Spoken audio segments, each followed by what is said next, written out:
Good afternoon. I want to thank the brave men and women who wear the noble uniform of the U.S. Air Force for having us here today. I had the privilege to visit with some of your wonderful children at the Youth Center here on base. I enjoy our time together, getting to know them, and want to thank everyone who helped make this visit possible. Every child whose parent serves in our great military should be enormously proud because your mom or dad is a true American hero. In the wake of 2 devastating hurricanes, the world has witnessed your courage and compassion, and you have made every American proud. Americans have trust in the United States Air Force because we know you will never quit, you will never yield, and you will never fail. We know that we are free because you are brave. I know I speak on behalf of myself and my husband when I tell you we are grateful for your service. I also want to take a moment to recognize the families of those who serve. You endured the time apart, are accepted to move when new orders come in, and face the uncertainty and that came in the times of need. This kind of lifestyle requires its own kind of courage, and your sacrifices do not go unnoticed or unappreciated. Thank you. Please know that our gratitude is boundless and goes out to each and every one of you with unconditional appreciation. This administration will always stand with the men and women of the United States Air Force. And now it's my great pleasure to introduce my husband, the President of the United States, Donald Trump.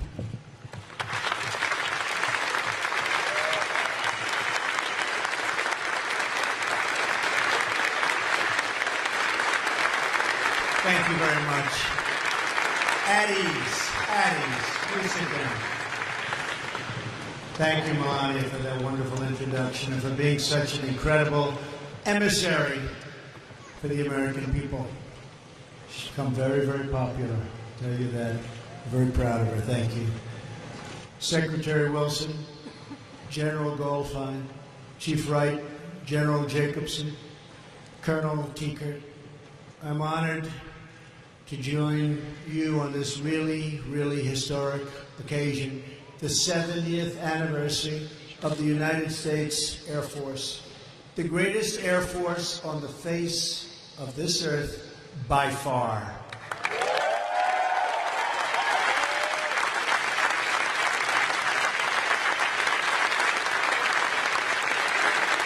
Before we begin, I want to say that our hearts and prayers go out to the people of London who suffered a vicious terrorist attack today.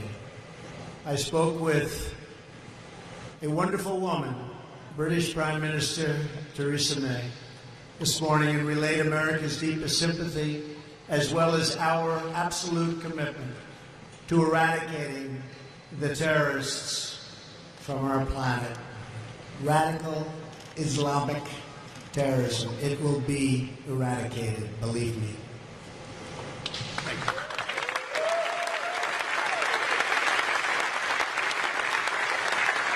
America and our allies will never be intimidated.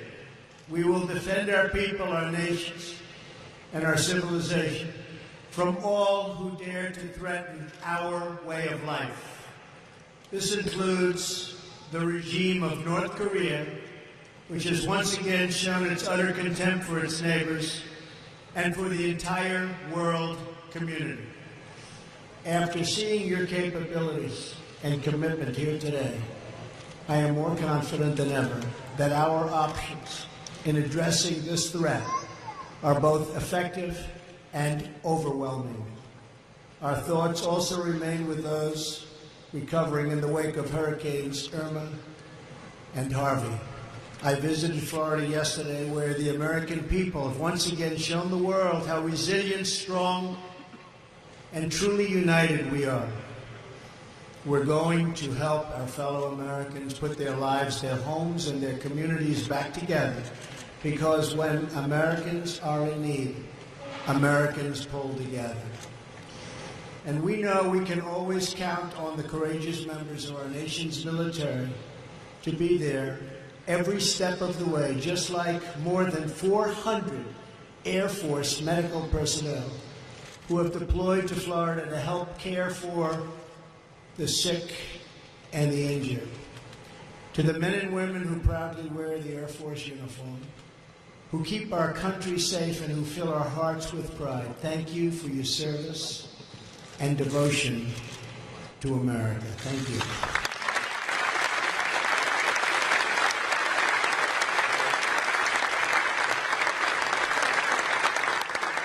I am truly thrilled to join you today at this really incredible milestone.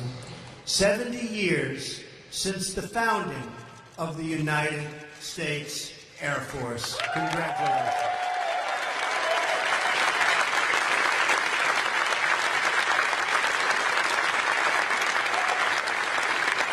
We're celebrating 70 years of history, 70 years of heroes, and 70 years of victory. I also want to thank all of the amazing family members and loved ones whose sacrifices make your service possible. We love you, we appreciate you, and everything you do. Thank you.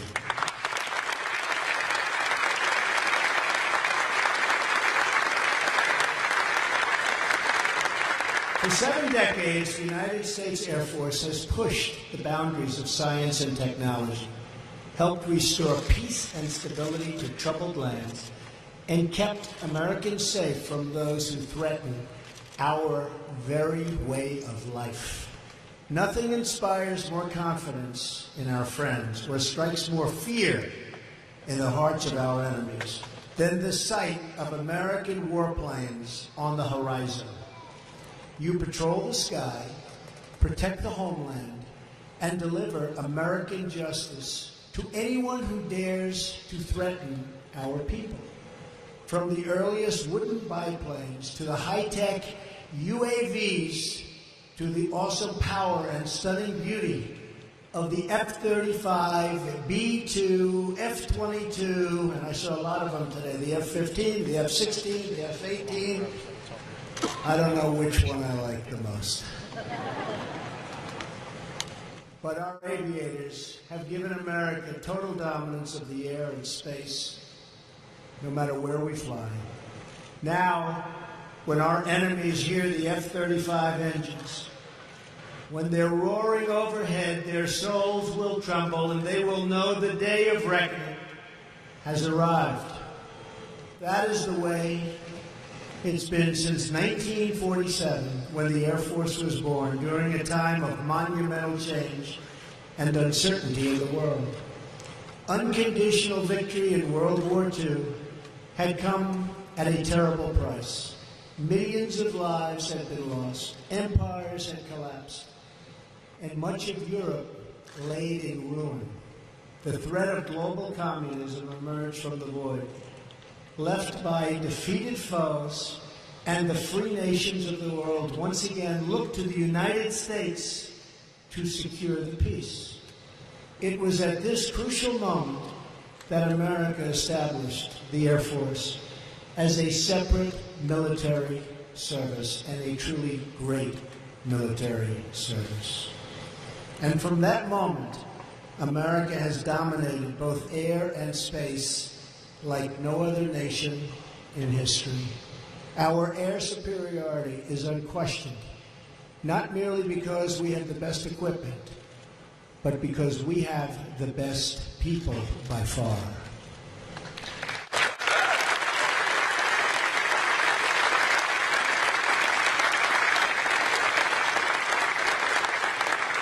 From the Berlin airlift, through the gauntlet of MiG Alley, to the skies above the jungles of Southeast Asia, and the deserts of the Middle East, American airmen have proven that they have no equal in courage, capability, or commitment.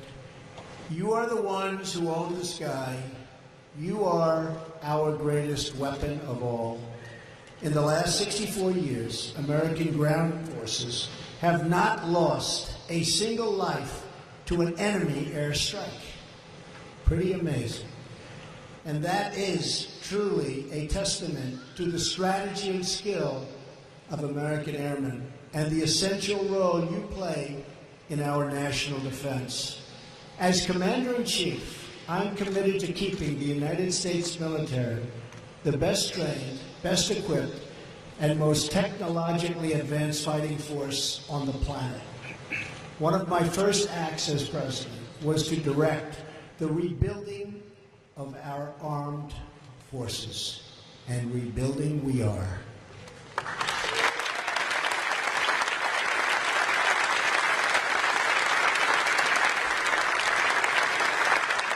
Congress took an important step this year by heeding my call for a $20 billion increase in defense spending, and we're going to be doing even much more than that. But the servicemen and women who defend our nation with their lives deserve the predictable and consistent funding that will help them win quickly and win decisively.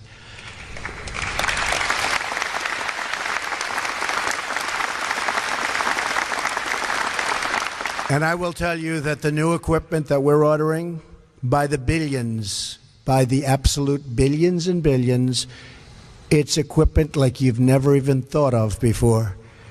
There is nobody in the world that will have anything even close to us and what we're doing. And that's my great honor. Believe me, I said it early on and I say it again. There is nobody even close.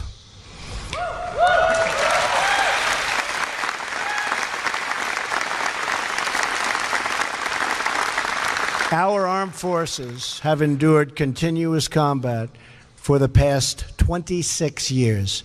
Yet, despite this, the number of airmen on active duty has dropped by 1/3 since the 1990s, and we've cut more than half of our fighter squadrons. Terrible. That is why I'm calling on Congress to end the defense sequester once and for all, and to give our military the tools, training, equipment, and resources that our brave men and women in uniform so richly deserve, and that is happening.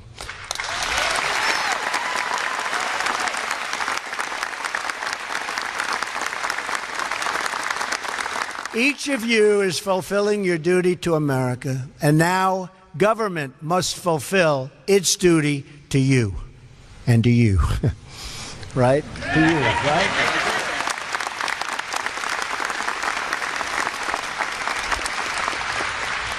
We will stop delaying needed investments in our readiness, and we will renew our commitment to the patriots who keep America safe.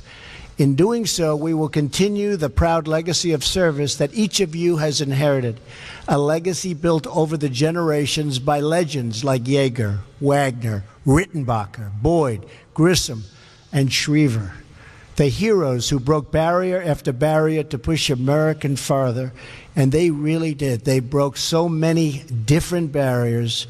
They went farther, faster, and they always went on to victory. Like them, each of you is a living, breathing symbol of our great country, the United States of America. The characteristics that define the Air Force aviator, boldness and bravery, action and instinct, power and grace, are woven deep into the American spirit and have defined our people since our nation was founded. The legendary Air Force General Robin Olds immortalized those attributes when he said, "Fighter pilot is an attitude. It's cockiness. It's aggressiveness. It's self-cockiness," and you know that. It is confidence. It is a streak of rebelliousness. Is that true? I don't know.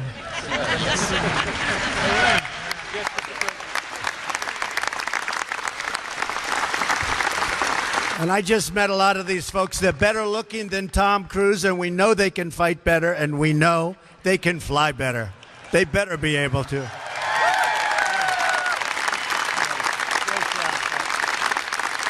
Great people. They're truly, truly competitive. But there's something else. There's a spark. There's a desire to be good, to do well in the eyes of their peers.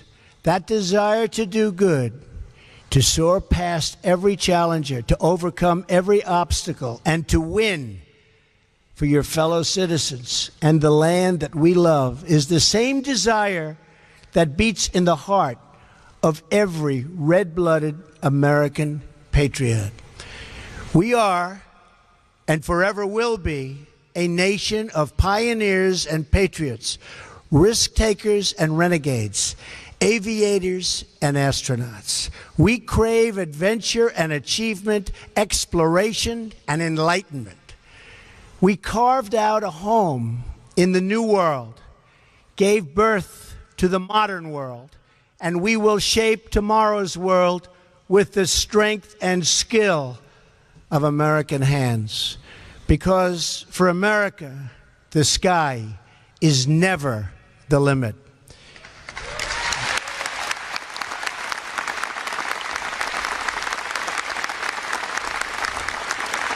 That is why the United States Air Force will remain the most awe-inspiring flying force ever known to man. Like every part of our military, the Air Force is born from the will of our people to search, to explore, to reach new heights. It is the people's will that you reflect and their power that you project to every single corner of the globe. Earlier this year, I had the honor of speaking with a great Army Air Corps and Air Force legend, Lieutenant Colonel Dick Cole, the last surviving Doolittle Raider and a true American hero. Like those who serve today, Dick Cole was a common American who answered to the call of duty with uncommon devotion. His place in the pages of history might have seemed unlikely prior to that fateful mission.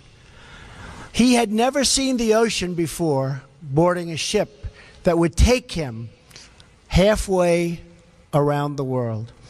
Neither he nor anyone else had ever flown a B-2 into combat from the deck of an aircraft carrier, nor had we ever seen anybody to use a parachute before bailing out thousands of feet above the Chinese mainland.